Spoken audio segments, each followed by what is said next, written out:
Moradabad Asian Vivekananda hospital में पहली बार दिल की जटिल 3 बीमारियों का सफल इलाज। उत्तर प्रदेश के जिला संभल चंदौसी के एक निजी अस्पताल से रेफर होकर एशियन विवेकानंद हॉस्पिटल में आई एक महिला की जांच के उपरांत मालूम हुआ महिला को दिल की एक बहुत दुर्बल बीमारी है, जिसको लुटेम-बांचर सिंड्रोम के नाम से जाना जाता है। इस बीमारी में दिल की मांसपेशियों में पानी भरना जाना जाता है, जिस कारण सांस फूलने की दिक्कत होती है। दिल के वाल का सिकुड़ना भी माना जाता है। जन्मजात दिल में छेद होने की दिक्कत रहती है। इस बीमारी के चलते मरीज को काफ़ी परेशानियों का सामना करना पड़ता है और इलाज के लिए ज़्यादा पैसों की ज़रूरत होती है। इस बीमारी का इलाज दिल्ली के बड़े बड़े हॉस्पिटल या फिर मुरादाबाद के सिर्फ एशियन विवेकानंद हॉस्पिटल में संभव है।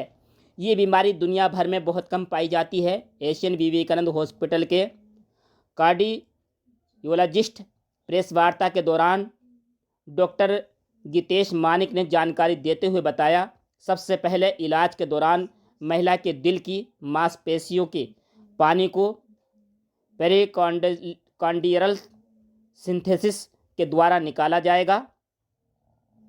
बैलून माइट्रल वाल्वोटॉमी की एवं दिल के छेद को क्लोजर डिवाइस के द्वारा बंद किया गया। ये प्रोसीजर बिना किसी चीड़ फाड़ के किया गया। इस प्रोसीजर में लगभग 5 लाख रुपए खर्च होते हैं, लेकिन महिला की आर्थिक स्थिति अच्छी नहीं थी, तो स्थिति को देखते हुए चंदौसी के एक निजी हॉस्पिटल के डायरेक्टर ने करीब 1.5 लाख रुपए की मदद की। बाकी खर्च एशियन हॉस्पिटल ने उठाया। बिल्कुल फ्री इलाज पर महिला की 3 बीमारियों का एक साथ सफल इलाज हुआ। ब्यूरो रिपोर्ट, लाइव अभी तक। आज के संबंध में प्रेस वार्ता बुलाई गई है।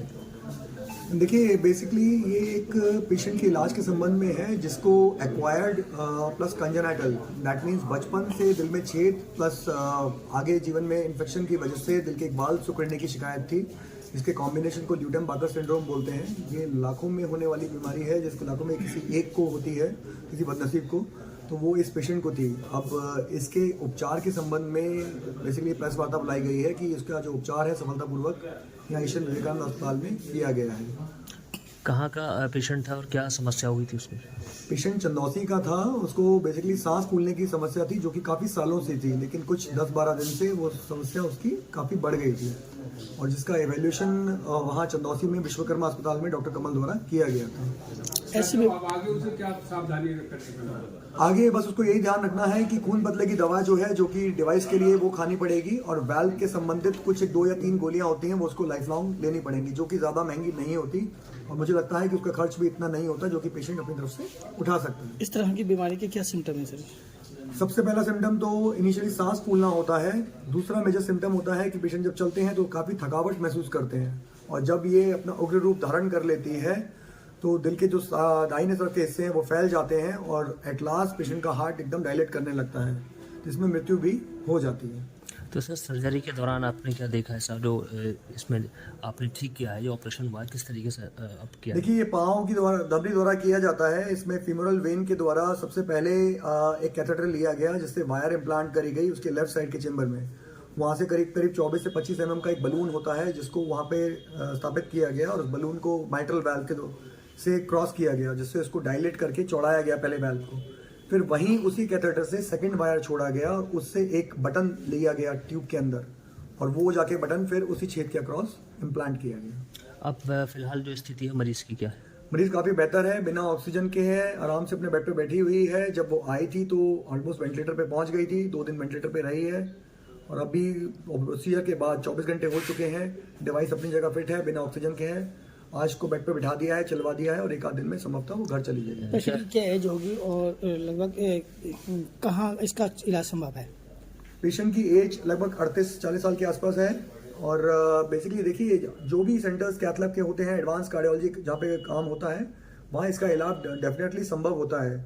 तो ये पूर्णतः हमारे हॉस्पिटल में अभी अवेलेबल है, या इसके लिए आपको दिल्ली मूव करना पड़ता है, या तो किसी बड़े अस्पताल, सरकारी अस्पताल में जाएंगे, या फिर किसी कॉर्पोरेट में। बट सरकारी हॉस्पिटल में इतनी जल्दी इनका नंबर नहीं लगता है, क्योंकि ये complex congenital plus acquired heart disease होती हैं, इसमें मल्टीपल टीम और मल्टीपल डॉक्टर्स की रिक्वायरमेंट होती है। सर खर्चे की बात की जाए तो उसमें कितना खर्चा मरीज को पे देखिए, अगर नॉर्मल पेशेंट की बात करें तो ये 3 प्रोसीजर का मिक्सचर है। इसमें पेरिकार्डियोसेंस से पानी भी निकाला गया, इसमें एक बटन भी लगाया गया, इसमें बलूनिंग भी की गई।